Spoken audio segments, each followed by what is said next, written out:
My dad murdered my mom and my two sisters when I was like 3 years old. Most people, that parent that murdered the other parent goes to jail automatically, right? No get out of jail free cards, do not pass go, do not collect, straight to jail. My dad didn't go to jail until 8 or 9 years after the murders. Yep, 8 years I lived with that man. We also moved right after those murders. We went straight to Las Vegas, me and my brother and my dad, but we actually drove with our deceased mom and sisters in our van all the way to Vegas, where he decided to dump the bodies in the desert. Apparently he went to the Boulder Station Casino, he looked out from the top part and decided where he was going to bury them. Didn't know was that eventually a big water plant was going to be built there, and so they found the bodies. Now at the time there hadn't been any missing reports of 3 Asian women, so it was kind of hard to identify them, and apparently they were in pretty bad shape when they came in. Long story short, and if you guys want me to go into more detail about things that have happened, that's for another video. The Downey PD in California decided to reopen a cold case that led to Las Vegas, and that's where they found us. That was a lot. Are you guys keeping up? Okay. Put your listening ears because there's more. In December of 2022, a 19-year-old by the name of Caden Black has disappeared and still have not been found to this day. Caden was known to be very athletic, he was outgoing, and really protective over people he loved. He had autism and he also had ODD. So ODD is pretty much where you move off impulse. Caden have been getting into different altercations at school, and that has led him to be expelled. While Caden was expelled, he went to a school called Paradise School. Caden did not like that school at all. Paradise School was for kids who have different type of learning disabilities or just behavioral issues in general. April 4th, 2022, there has been a bus incident. On this bus, there are assigned seats, and Caden was not sitting in his assigned seat. And the bus driver got snappy with Caden. The bus driver pulled over on the side of the highway and asked Caden to leave the bus. The altercation got even more heated, and Caden was arrested and he got charged with assault. And from that moment, that really changed his life. One of Caden's family friends decided to step up. His name was Chris Faust. Chris Faust saw that Caden was going through a tough time, so when Caden got out of jail, Chris Faust decided to take him under his wing. When Caden was at the Faust family house, he decided to get his stuff together. He was getting his GED. He was also working on a lawn business. He had a lot of things going for himself. On December 17th, 2022, Caden borrowed Chris Faust's car to go cash his paycheck, and that was the time he was last seen. He even told people that he was planning on seeing his father the next day, and that was Sunday. Caden never made it to his father's house. He never returned.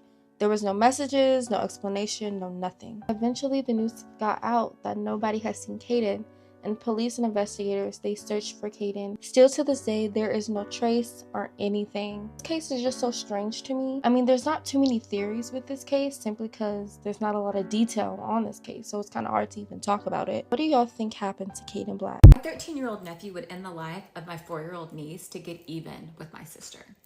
So my precious niece, her name was Ella. She was only 4 years old when this atrocity happened to her. And my sister, her name is Charity, she did not have the easiest life. At a young age, she became addicted to very serious and heavy drugs.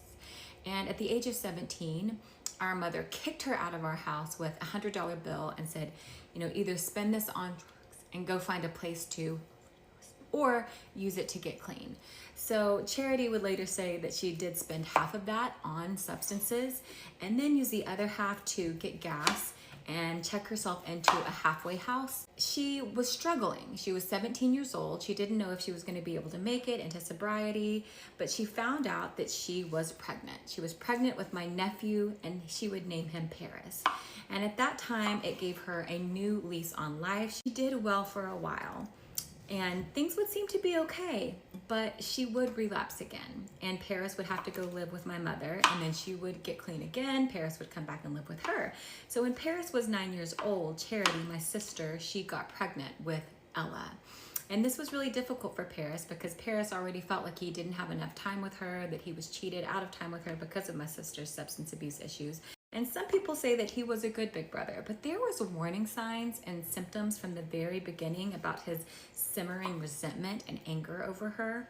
And so things for a while were, my sister had a stretch of being clean. She began working nights, And she would have my 13-year-old nephew kind of watch and babysit while she was doing her late evening shifts, which was okay, or we thought was okay.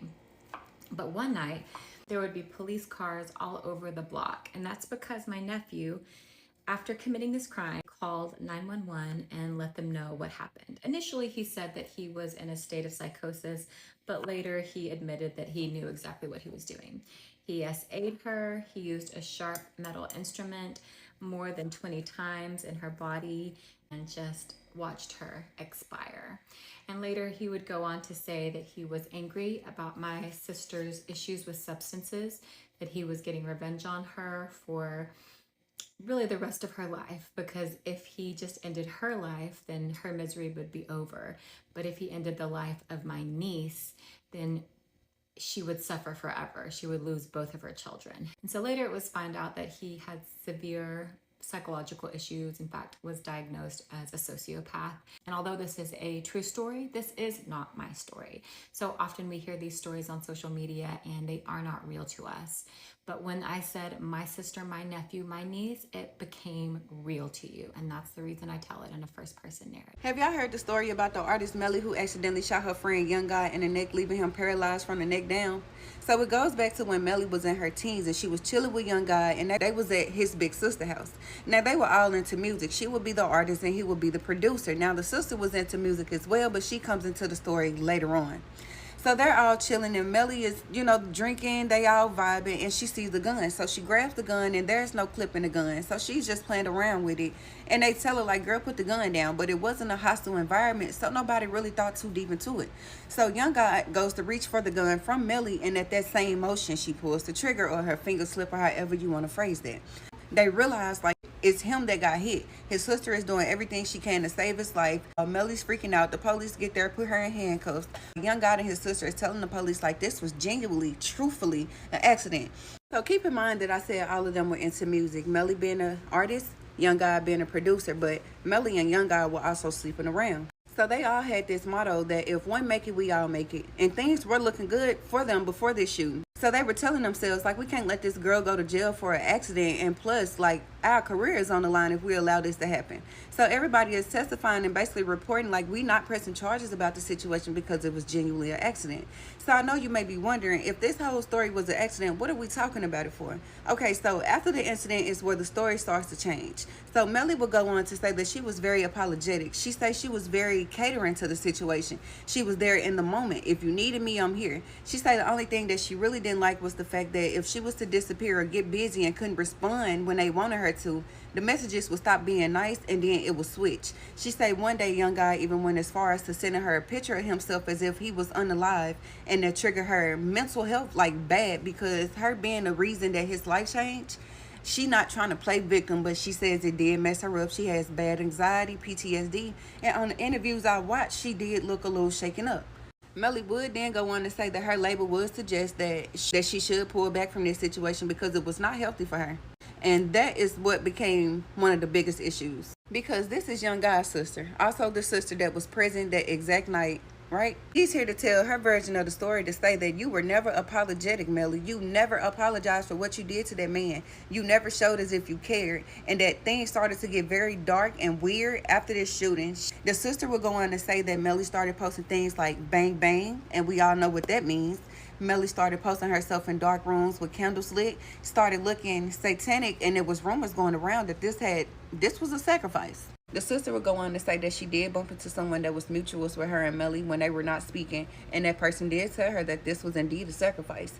The sister was really bothered because how is it that you get to choose to pull away from a situation that you created? You're the one that made the situation. You the one pulled that trigger. You the one decided to pick up that gun that day, and you're the one over here crying and playing victim. And I also, did you pull away the moment that you got signed, which was only a couple of weeks after you shot my brother and paralyzed him? But this was a man that you were just in love with, and now you don't care about him at all. Now you got everything, the career, you're doing this satanic thing, and now they're scratching their head like, what's this, a sacrifice? And due to those type of thoughts, it's the reason that they took it back to the judicial system and was like, we need to do something about this, after going so hard to make sure nothing had happened to this girl, because they were thinking they were all on one accord. The last I checked, she was not served any time, but the judge did make her pay any fines for everything that she did to that man as far as hospital bills or anything of that nature.